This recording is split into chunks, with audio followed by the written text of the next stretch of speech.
नमस्कार साथियों, स्वागत है आपका हमारे चैनल पे। दोस्तों, सहारा से जुड़ी हुई बहुत ही बड़ी एक अपडेट निकल के सामने आई है।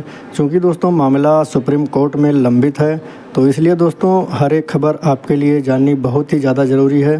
तो दोस्तों खबर का हेडलाइन ये है कि सहारा केस फिर टला, सुप्रीम कोर्ट में इस मुद्दे पर फंस गया मामला, बढ़ा निवेशकों का इंतज़ार।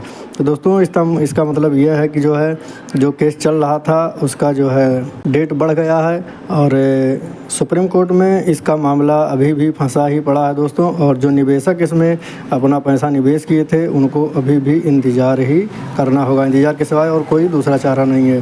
तो दोस्तों क्या है पूरी खबर हम आपको विस्तार से बताएंगे, तो हमारे साथ इस वीडियो में बने रहें। और एक बात और कहेंगे कि अगर आप हमारे चैनल पर नए आए हों तो चैनल को सब्सक्राइब जरूर करें दोस्तों, और वीडियो को भी लाइक करें। तो दोस्तों सुप्रीम कोर्ट में सेबी को निर्देश दिया था कि वो सहारा की वर्सोवा संपत्ति को बेचने के लिए दिए गए लैंड डेवलपमेंट एग्रीमेंट की समीक्षा करे। दोस्तों ये खबर एनडीटीवी के पेज से हम आपको दिखा रहे हैं। इसमें दोस्तों देख लीजिए, बताया गया है कि सहारा ग्रुप के उन निवेशकों को एक और झटका लगा है जो अपनी रकम वापस पाने का इंतजार कर रहे हैं।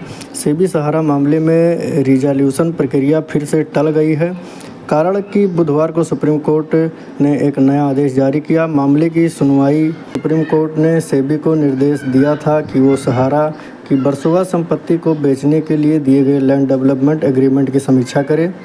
दो कंपनियों दोस्तों उसमें ओबेरॉय रियल्टी लिमिटेड और बेलर एस्टेट लिमिटेड ने इस जमीन के विकास के लिए प्रस्ताव दिए थे। कोर्ट ने इन दोनों कंपनियों को डिमांड ड्राफ्ट के जरिए 1000 करोड़ रुपए जमा करने को कहा था और ये भी साफ किया था कि जब तक अंतिम फैसला नहीं होता तब तक ये रकम भुनाई नहीं जाएगी। ओबेरॉय रॉयल्टी ने 1000 करोड़ रुपए जमा कर दिए, लेकिन बेलर रियल्टी ऐसा नहीं कर पाई। तो दोस्तों क्या है नई रुकावट, अब इसमें हम आपको बताएंगे। तो बुधवार को कोर्ट की ओर से नियुक्त वकील एमिकस क्यूरी ने बताया कि ओबेरॉय रियल्टी के विकास प्रस्ताव को स्वीकार करने में दिक्कत हो रही है, क्योंकि वर्सोवा की इस ज़मीन की पर्यावरणीय स्थिति को लेकर कुछ चिंताएं हैं। अब सुप्रीम कोर्ट ने ये जानकारी मांगी है कि ये ज़मीन मैंग्रोवा क्षेत्र में आती है या नहीं। इसलिए कोर्ट ने पर्यावरण, वन और जलवायु मंत्रालय और महाराष्ट्र के मुख्य सचिव को इस संपत्ति की वर्तमान पर्यावरणीय स्थिति बताने का निर्देश दिया है। संपत्ति का सही मूल्य निकालने की कोशिश की जाएगी। दोस्तों कोर्ट इस बात की भी जांच कर रही है कि संपत्ति से अधिकतम मूल्य कैसे निकाला जा सकता है।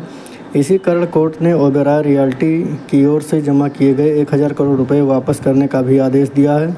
साथ ही कोर्ट ने सहारा और सेबी के प्रतिनिधियों की एक बैठक बुलाने का निर्देश दिया है। इस बैठक में 2 संपत्ति सलाहकार भी होंगे जो ये तय करेंगे कि वर्सोवा की ज़मीन को कैसे बेचा जाए ताकि अधिकतम कीमत मिल सके।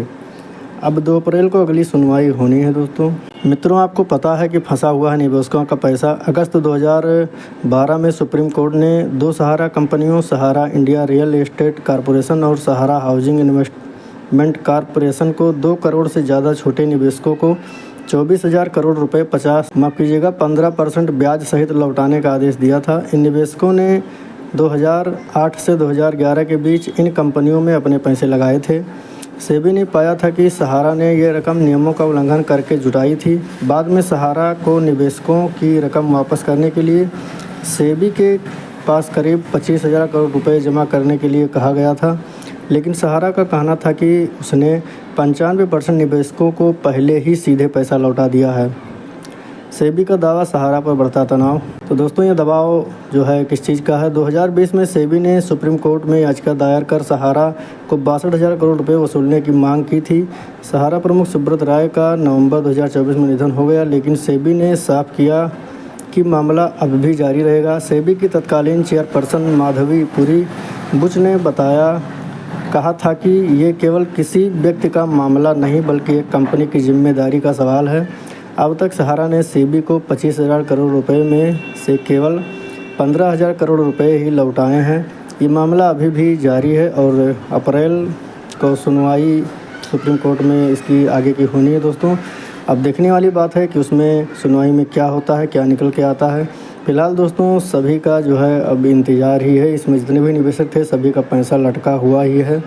अब दोस्तों जब कोर्ट को ये फैसला देगा कि किसको कितना पैसा देना है, किस तरीके से देना है, कहाँ से देना है, इस पैसे का इंतज़ाम कहाँ से किया जाएगा, तो उसके बाद ही दोस्तों आगे की कुछ कार्रवाई की जाएगी। अब दोस्तों हमारे साथ चैनल पे बने रहें, और अगर आपको कोई सवाल पूछना है तो आप हमें कमेंट कर सकते हैं। वीडियो कैसे लगी इस पे आप ज़रूर बताइएगा कमेंट करके। वीडियो देखने के लिए आपका बहुत बहुत धन्यवाद।